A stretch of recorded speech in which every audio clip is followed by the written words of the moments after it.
Bueno, ¿me escuchan todos bien? Sí. Bueno, vamos a empezar entonces. Hoy nos toca hablar acerca de las pruebas y de los problemas que vienen a la vida. El hecho de que nosotros hayamos aceptado al Señor como nuestro Salvador personal y hayamos encontrado una nueva vida en el Señor Jesucristo no significa, por supuesto, que no vamos a tener problemas. Y hoy vamos a estar hablando de la humildad como una herramienta para resolver mis problemas. Esto es un equipo que Dios nos da, la humildad para poder enfrentar las situaciones, para poder aceptar cuando vienen las dificultades. Y alguien dijo que es una de las virtudes más importantes de la vida, el hecho de ser humildes. Vamos a abrir la palabra en Lucas capítulo 14, versículo 11. Lucas 14, 11. Podemos, si quieren, podemos leer un poquito antes. Dice, versículo 10 dice, mas cuando fueres convidado, ve y siéntate en el último lugar, para que cuando venga el que te convidó te diga, amigo, sube más arriba, entonces tendrás gloria delante de los que se sientan contigo a la mesa. Porque cualquiera que se enaltece será humillado, y el que se humilla será enaltecido. ¿Qué quiere decir la Escritura? Acá el Señor Jesucristo está hablando y dice que cuando a uno lo invitan a una fiesta tiene que buscar el lugar más humilde, porque desde esa posición tal vez alguien nos vea y nos diga, vení, sentate en un lugar más cómodo, vení en un lugar más visible. Y no al revés, no sea cosa que haya un invitado, dicen, más importante y nosotros terminemos en una posición más atrás o más olvidada. Si somos verdaderamente humildes, lo que nos dice la palabra es que la única opción y la dirección es siempre ir hacia arriba. Cuando nosotros estamos en total humildad, el Señor siempre se va a encargar de enaltecernos cuando llegue el momento, y no es al revés. Y hay algo interesante también para ver, que el mundo no lo puede entender, que es que la humildad no es señal de debilidad. Hay personas que piensan que porque alguien es humilde, es débil. Es una persona que es débil, que no tiene carácter, que no va a ir a ningún lado con eso. Por el contrario, la humildad es una señal de que mi fortaleza está rendida a Dios, y que Él es mi fuerza.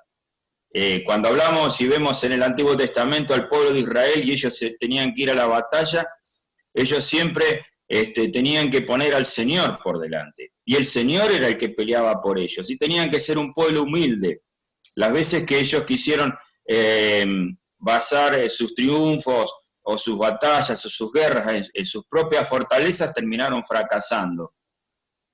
Y hay un montón de historias que podemos recorrer en las cuales cuando la humildad está presente, siempre Dios busca enaltecer a aquel en quien está depositando su fe. También demuestra dependencia total de Dios, que es lo opuesto al orgullo, que solo muestra la autosuficiencia. Aquel que es orgulloso no tiene un buen fin, es conducido a un lugar de perdición, mientras que cuando somos humildes y vivimos nuestra vida en dependencia de Dios, sabemos que estamos confiando en quien realmente puede sostener nuestras vidas en el momento de dificultad. Dicho esto, vamos a ir a Primera de Pedro, capítulo número 5. Y vamos a ver acá el consejo que da el apóstol.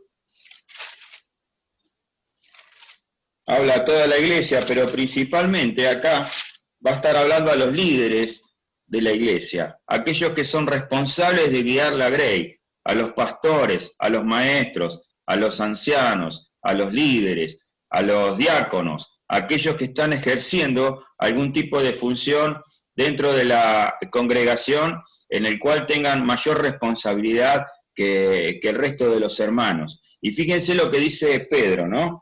Dice, ruego a los ancianos que están entre vosotros, yo anciano también con ellos y testigo de los padecimientos de Cristo, que soy también participante de la gloria revelada. Apacentar la grey de Dios que está entre vosotros, cuidando de ella, no por fuerza, sino voluntariamente.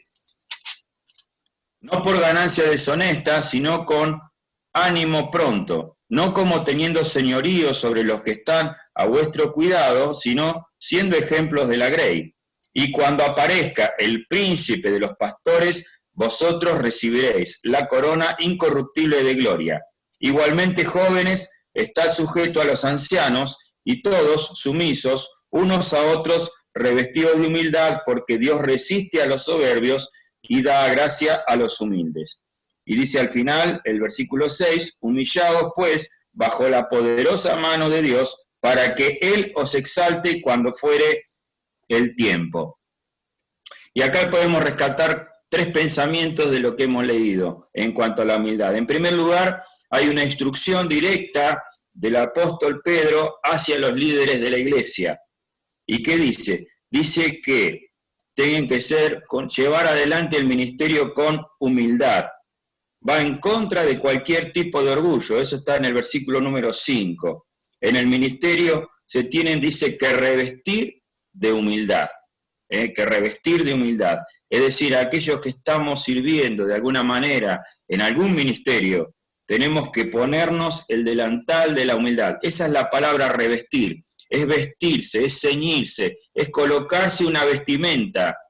Y esa vestimenta que tiene que llevar aquel que está en esta tarea de tener las manos en el arado para poder servir a otros, lo tiene que hacer con total humildad. Lamentablemente no son en todos los casos así. Vemos congregaciones cristianas, iglesias de distintas denominaciones, donde el ministro pareciera que tiene que ser una persona que debe ser exaltada, que tiene que estar arriba del resto.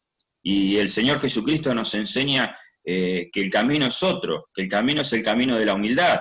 Él lo enseñó en la última cena, cuando se ciñe la toalla en su cintura y toma aquel cuenco con agua y empieza a lavar los pies de sus discípulos. Y luego la instrucción le dice que ellos tenían que hacer esto unos por otros. Y ese es el ejemplo de humildad que el Señor nos dio. Y el apóstol Pedro lo está recordando, seguramente está recordando aquel episodio, y está escribiendo esto a aquellos que tienen algún tipo de responsabilidad dentro de la iglesia, de ponerse el delantal de la humildad. Y es algo interesante poder pensar en esto. Miren, si en una iglesia todos consideran a los otros como mejores, como superiores, y le damos el trato a mi hermano, a mi hermana como superior a mí, y todos hacen esto, ¿cuántos conflictos interpersonales nos ahorraríamos? ¿Cuántos problemas dentro de la congregación nos ahorraríamos? Si yo considero a mi hermana o mi hermano como superior, es muy difícil que haya una división dentro de la iglesia.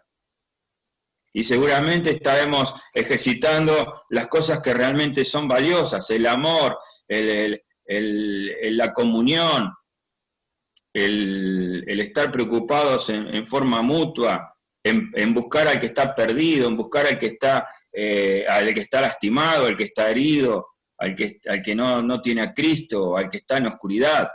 En vez de estar discutiendo entre nosotros, a ver quién es superior, quién tiene la razón en esto, quién tiene la razón en lo otro, el que quiere poner su idea o el que quiere imponer la suya y dónde está la verdad y demás.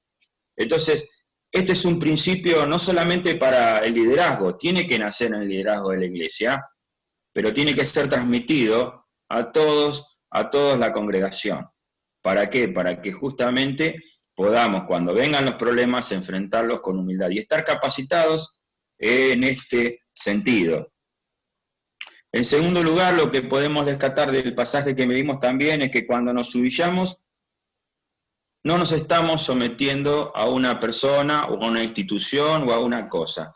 Nos estamos sometiendo bajo la poderosa mano del Señor, dice el versículo número 6. Humillados, pues, bajo la poderosa mano del Señor.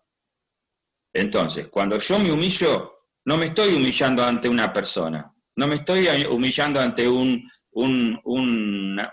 institución o alguna cuestión. Cuando yo me humillo, me estoy humillando bajo la poderosa mano de Dios. Y estoy entregando mis fuerzas, mis derechos, mi voz a la voluntad de Dios. Aceptar las pruebas con humildad significan también que yo soy dependiente de Dios. Y el resultado que debo esperar es que a su debido tiempo Dios me va a exaltar. Cuando yo me humillo bajo la poderosa mano de Dios, es más fácil pasar las pruebas, es más fácil transitar los problemas de la vida. Y a su debido tiempo dice que Dios me va a exaltar, que Dios va a mostrar realmente las cosas como son. Ahora, ¿cuándo va a pasar eso? Y bueno, eso está dentro de la voluntad de Dios, por eso dice a su debido tiempo. A veces lleva mucho tiempo, a veces pasa poco tiempo y Dios te cambia de posición y te coloca en una posición mejor, en una posición superior, o si te acusan de algo injusto y uno lo toma con humildad, a la larga Dios muestra nuestra inocencia. A veces pasa en corto tiempo, pero a veces pasa en un largo periodo. Y en ese tiempo nosotros tenemos que ser humildes y clamar a Dios para que Él nos sostenga en medio de la prueba y en medio de la situación de dificultad. En tercer lugar, dice la Escritura en la segunda parte del versículo 5, que Dios resiste a los soberbios y da gracia a los humildes. Ustedes, si quieren, después lo pueden ver. Proverbios 3:34, básicamente dice lo mismo. Habla del soberbio, habla del burlador, habla del que es autosuficiente y que incluso se burla del Evangelio, se burla de la Escritura, se burla de Dios, se burla de lo que uno está propagando muchas veces. Y de acuerdo a la naturaleza de Dios, Dios da gracia siempre a los humildes. Miren, hay dos principios que podemos en esta noche entender o que los podemos razonar. En primer lugar, hay algo que a Dios le es imposible. Dicen, pero ¿cómo? Si Dios es todopoderoso, si Dios puede hacer todas las cosas. Sí, pero hay cosas que a Dios le es imposible.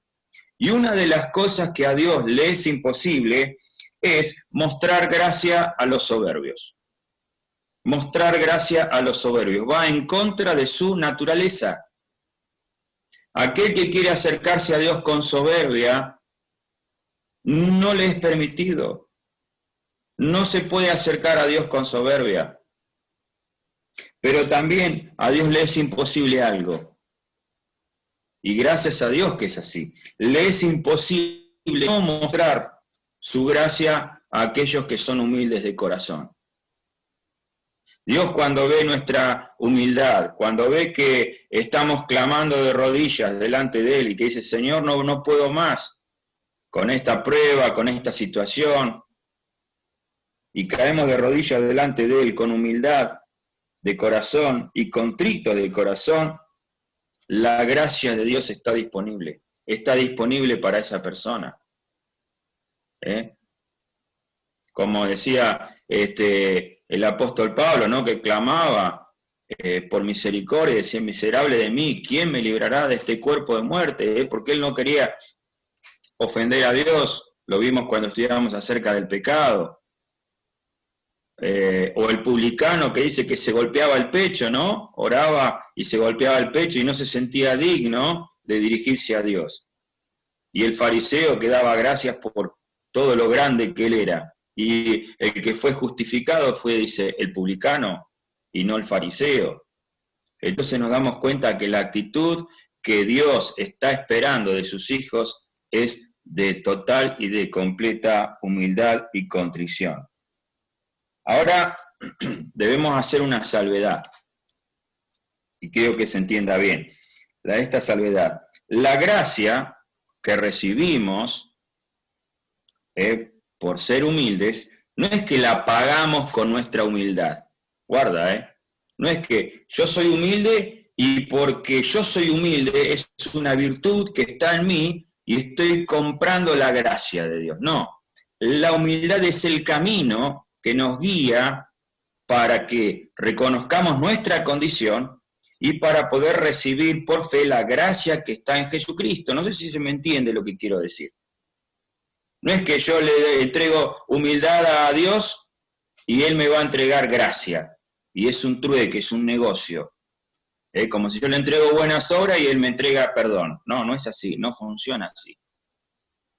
El canal, el camino que debo tomar es de la humildad, atravesando la fe en Jesucristo y por gracia, por regalo, Dios, al mirarme en esa condición, es que me da de su gracia y de su perdón, de una manera sincera, aunque Él no tenga obligación de darme de su gracia.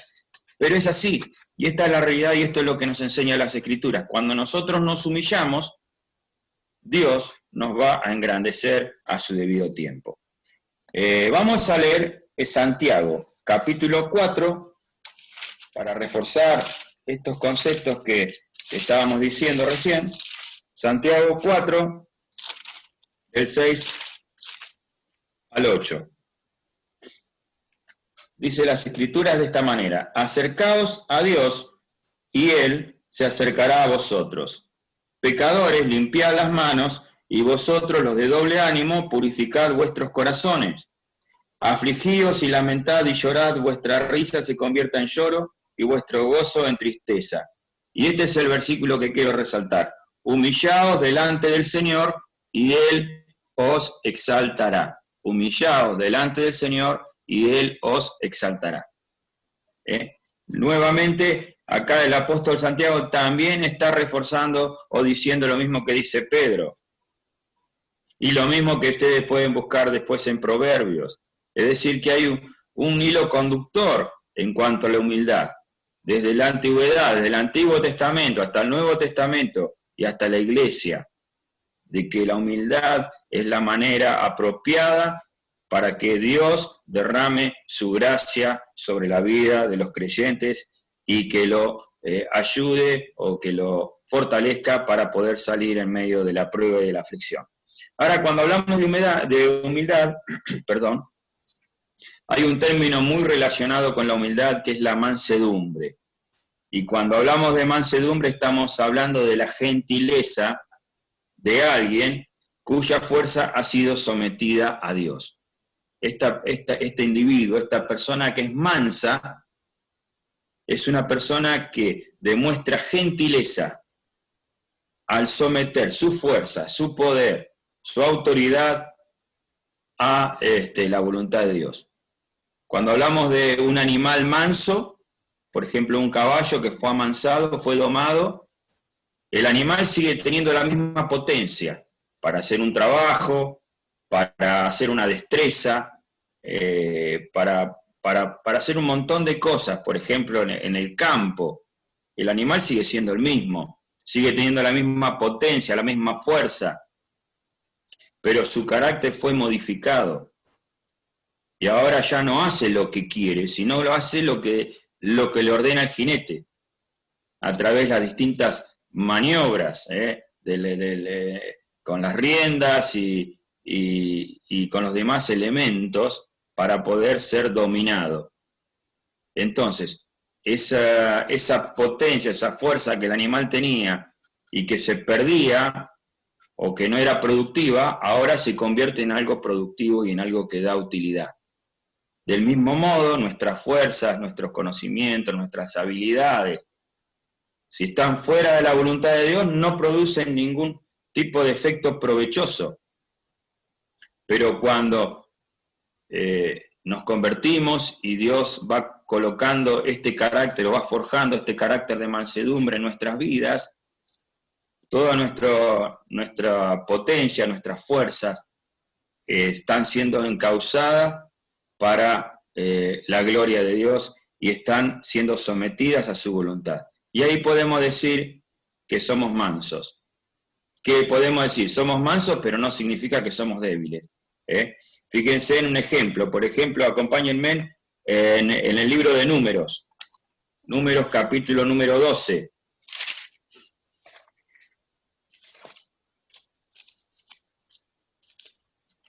Números capítulo número 12, versículo número 3.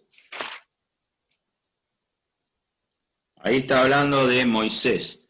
Y dice, y aquel varón, Moisés, era muy manso, más que todos los hombres que habían sobre la tierra. Era muy manso.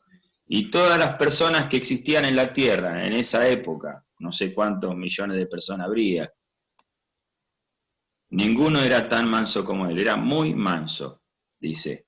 Su fuerza estaba sometida a la voluntad de Dios. No era débil, sino que su poder, su fuerza, su ímpetu de conducción estaba sometido a la voluntad de Dios.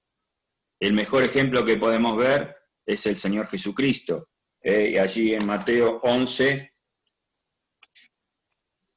29.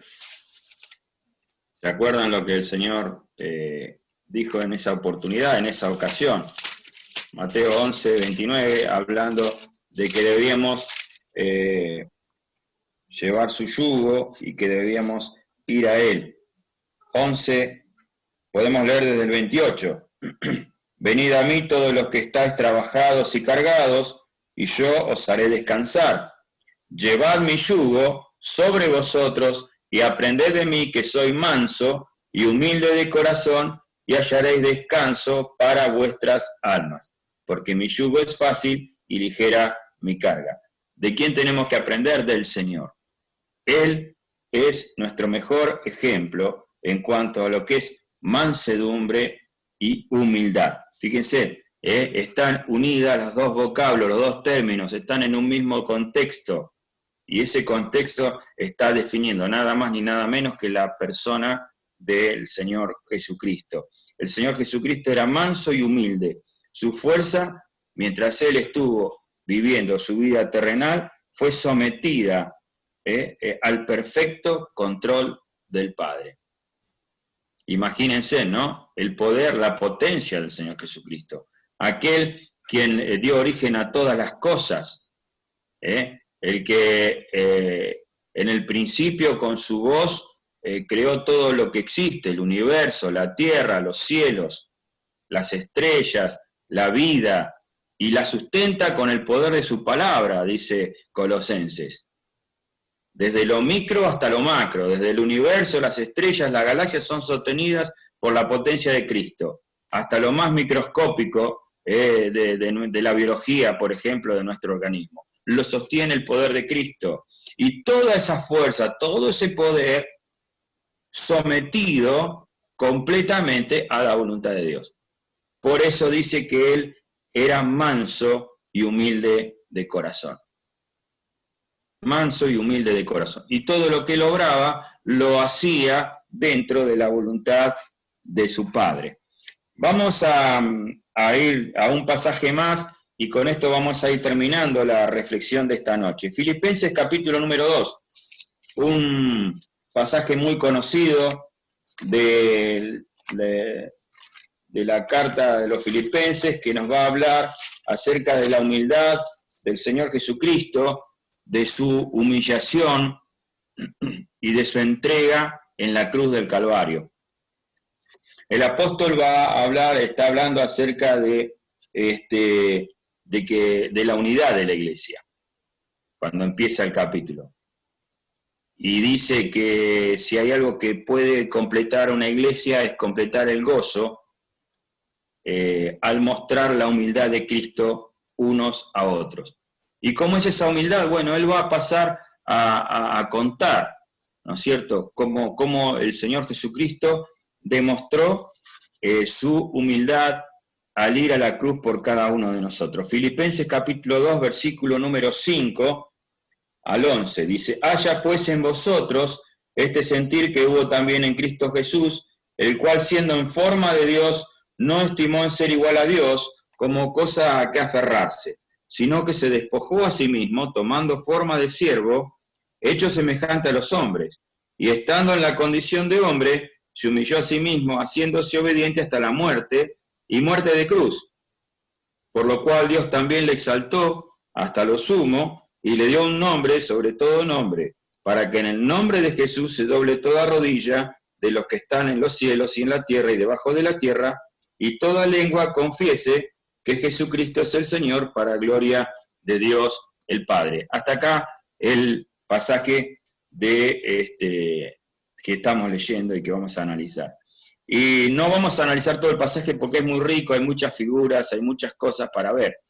Pero vamos a ver al menos dos cosas. En primer lugar, que el Señor Jesucristo se humilló a sí mismo al enfrentar la cruz por cada uno de nosotros. Él se hizo menos, Él descendió. Descendió desde los cielos para tomar forma de hombre. Y después descendió, estando en forma de hombres, y se hizo, dice, esclavo. Se hizo menos por cada uno de nosotros. ¿Para qué? Para que nosotros podamos ser más. Para que nosotros podamos ser exaltados. Para que el día que el Señor venga a buscar a su iglesia, nosotros podamos ser llevados a su presencia. Para que podamos tener perdón y vida eterna en Cristo Jesús. Para que podamos tener un hogar, una mansión celestial. Para que podamos vivir para siempre con el Señor Jesucristo, alabando y adorándole. Por eso Cristo descendió hasta lo sumo, bajó hasta lo último. Dice que se hizo esclavo. Cuando dice que se hizo siervo, está diciendo que se hizo esclavo, que tomó el último lugar. Como diríamos nosotros en la jerga argentina, el último orejón del tarro. Aquel que fue olvidado, que fue despreciado. Mire, un esclavo no tenía derechos de ninguna naturaleza, era propiedad, era como un objeto. El amo podía tomar la vida del esclavo, sobre todo si era un esclavo romano, y la podía tomar cuando quisiera, y lo podía matar. No tenía voz, no tenía voto. Y esa es la condición que tomó el dueño del mundo, el Señor Jesucristo, el creador y el sustentador de las cosas. Él tomó esa posición de humildad para que nosotros podamos ser exaltados, para que nosotros podamos disfrutar de su gracia, para que nosotros podamos disfrutar de la salvación, que es por la fe en Él y en su obra redentora en la cruz del Calvario. Por eso Él se hizo esclavo y dio su vida en dicha condición por cada uno de nosotros. Entonces el mejor ejemplo de humildad frente a las pruebas, frente a los problemas, frente a las preocupaciones, es la humildad de Jesucristo, enfrentando la cruz por cada uno de nosotros. Y cuando nosotros miramos esto, realmente nos sentimos afortunados, porque Él murió de una manera tremendamente dolorosa, injusta, para darnos salvación. Y seguramente cuando miramos esta imagen, nos damos cuenta que a nosotros nos falta muchísimo, muchísimo, pero muchísimo, para sufrir como Él sufrió, y nunca lo vamos a lograr. Entonces cualquier sufrimiento va a ser algo, por más doloroso y profundo que sea, nunca va a llegar a las profundidades que sufrió Cristo. Entonces, ¿cómo no contarle a Él? ¿Cómo no ir a Él en humildad para contarle nuestros dolores, nuestros sufrimientos, nuestras pruebas? Porque tenemos un sumo sacerdote, dice Hebreos, que puede compadecerse de nosotros, porque Él padeció en la carne todas las cosas y aún más de las que podemos nosotros sufrir en nuestras vidas físicas.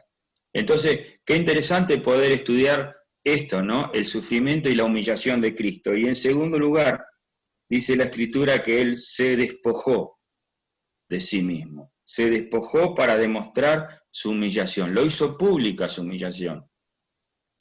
Hay una doctrina interesante para estudiar, que no la vamos a analizar ahora, que es la kenosis, porque la palabra es keno, la kenosis de Cristo. que es el autodespojo del Señor Jesucristo, el vaciarse de sí mismo. El Señor se vació, se privó de valor, se hizo carente de su gloria. Ahora, tenemos que tener cuidado, porque el Señor siempre mantuvo su deidad. Y de hecho, en algunas oportunidades Él mostró su gloria. Por eso dice el apóstol Juan, y vimos su gloria, gloria como la del unigénito del Padre, lleno de gracia y de verdad. Porque allí en el monte de la transfiguración mostró su gloria, sanando a los enfermos mostró su gloria, resucitando a Lázaro mostró su gloria. En infinidad de oportunidades mostró una parte pequeña de su gloria. Pero Él se hizo carente de su gloria, pero no de su deidad. Él siempre fue Dios, nunca dejó de ser Dios. ¿Y qué se vació? Bueno, se vació de esto, de mostrar su gloria plena en esta tierra. Por eso dice que se anonadó, se hizo nada. Siendo todo en el universo, Él se vació de su gloria, pero no de su deidad. Se hizo carente, dice algunas traducciones de esto. ¿Y qué hizo Dios? Dios dice que lo exaltó hasta lo sumo, que le dio un nombre que es sobre todo nombre.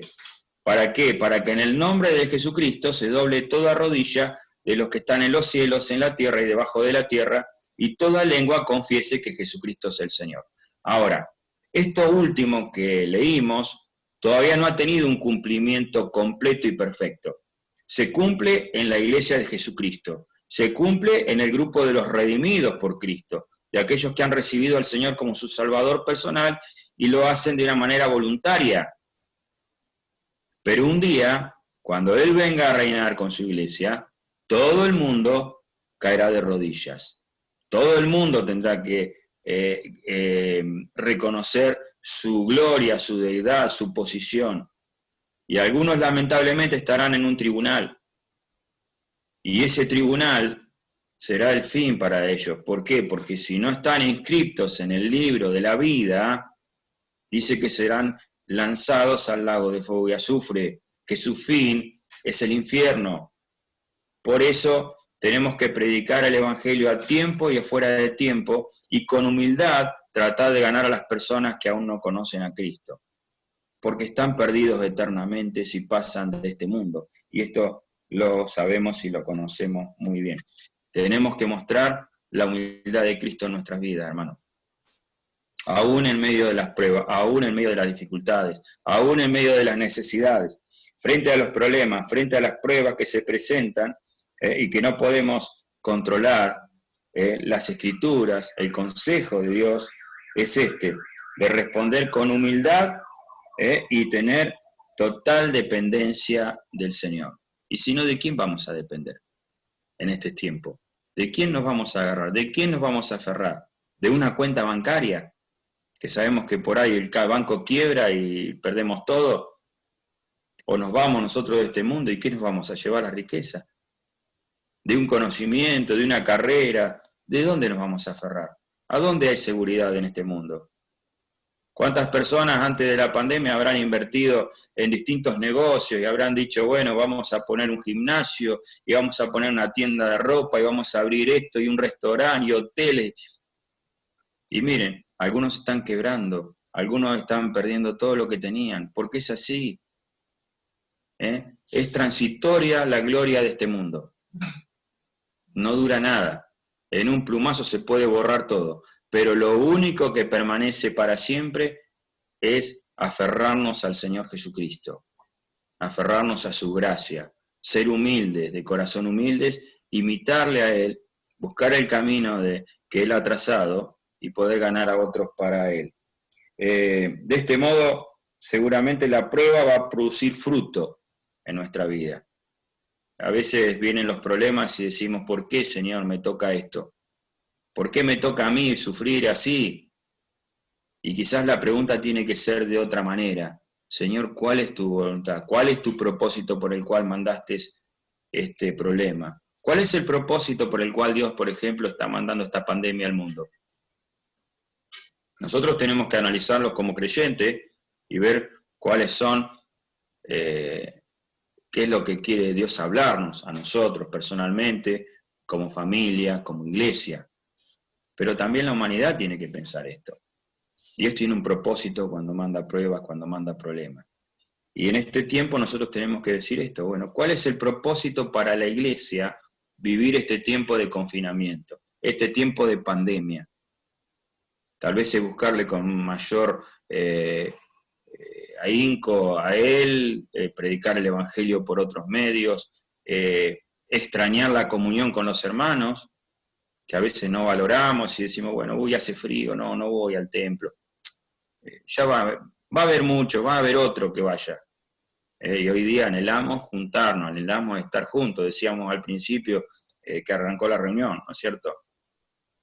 Pero bueno, las pruebas dan como fruto fortaleza en el carácter. Es como cuando nosotros el metal lo colocamos en la fragua y después lo sacamos y le hacemos un tratamiento térmico para que sea fuerte. Ustedes saben que, por ejemplo, el acero hay que endurecerlo para poder hacer una herramienta para trabajar, que no sirve así como viene.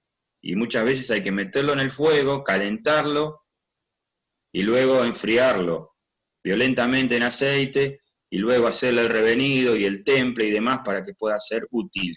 A veces Dios hace eso con nuestra vida. Tiene que hacernos pasar por el fuego de la prueba para fortalecer nuestras vidas y para poder utilizarnos más adelante en alguna otra tarea o en algún otro ministerio.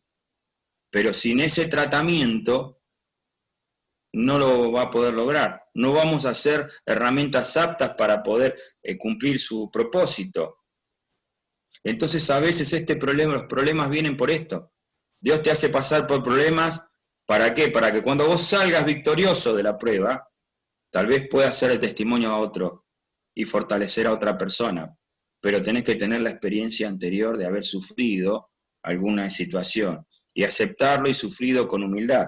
Miren, el fruto de la prueba trae fortaleza, trae crecimiento espiritual, nos hace crecer, nos hace depender más de Dios, nos hace confiar más en Él, acrecienta nuestra paciencia porque podemos soportar más y ser más pacientes y clamar al Señor esperando la respuesta en Él, para soportar pruebas, para soportar situaciones. ¿Y qué pasa también con esto? Aumenta la esperanza.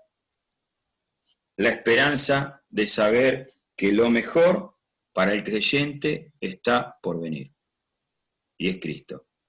Mientras que estamos frente a las puertas de un mundo que se derrumba la economía, se derrumba la salud, se derrumba los discursos de los políticos, se derrumban las industrias, se derrumban los mercados, nosotros tenemos el privilegio de decir que lo que viene es lo mejor para nuestras vidas, que lo que está por venir es lo mejor. ¿Por qué? Porque es la persona de Cristo, porque frente a estos síntomas que podemos ver, nos damos cuenta que estamos más cerca de la venida de Cristo.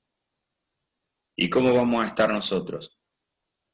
Velando y orando como aquellas vírgenes que tenían sus lámparas encendidas con el aceite, o vamos a tener nuestras lámparas apagadas y oscuras y yendo a tientas a buscar aceite porque se viene el Señor. Ojalá que nos agarre de esta manera, expectantes, anhelantes, esperando que el Señor se manifieste cuando venga a buscar a su iglesia, querido hermano, querida hermana, y que lo podamos hacer con humildad en este tiempo de prueba, en este tiempo de dificultad, en este tiempo de angustia tal vez que estás pasando, por problemas de trabajo, por problemas de salud, por lo que sea, no importa.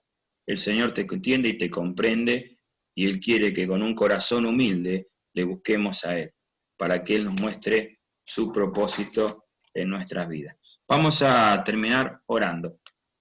Les pido que podamos orar y vamos a darle gracias al Señor por la palabra que Él nos ha hablado en esta noche. Señor, te damos muchas gracias, Señor, porque nos has hablado a cada uno de nuestros corazones acerca de la humildad y de cómo enfrentar las dificultades. Y en este tiempo, Señor, que las dificultades son múltiples en nuestras vidas, que no podemos salir, que no podemos hacer las cosas que nos gustan, que algunas personas no pueden salir a trabajar, que están pasando necesidad económica, problemas de trabajo, que otros tienen problemas de salud y distintas y variadas dificultades. Señor, te rogamos que nos ayudes a ser humildes para aceptar tu voluntad, para ser mansos, para poner nuestra fuerza, Señor, en ti, para que tú obres en nuestros corazones y que tengas que hacer los cambios necesarios, Señor, para fortalecer nuestras vidas y renovar nuestras esperanzas. Señor, si hay alguna persona que ha escuchado en este tiempo, en este momento, este mensaje y aún no te tiene como su Salvador personal, clamamos por su salvación. Que pueda conocer que tú le amas tanto que enviaste a tu Hijo, el Señor Jesucristo, para morir por sus pecados en la cruz del Calvario, y que por medio de la fe puede obtener el perdón de los pecados y puede obtener la vida eterna. Señor, clamamos por ellos, clamamos por las personas que se pierden, por nuestras familias que aún no te conocen. Señor, danos este tiempo para poder hablarles del bendito Evangelio, de la buena noticia, que en Jesucristo hay vida y vida en abundancia. Bendícenos en esta noche, Señor, te lo rogamos y te damos muchas gracias. En el nombre del Señor Jesucristo. Amén.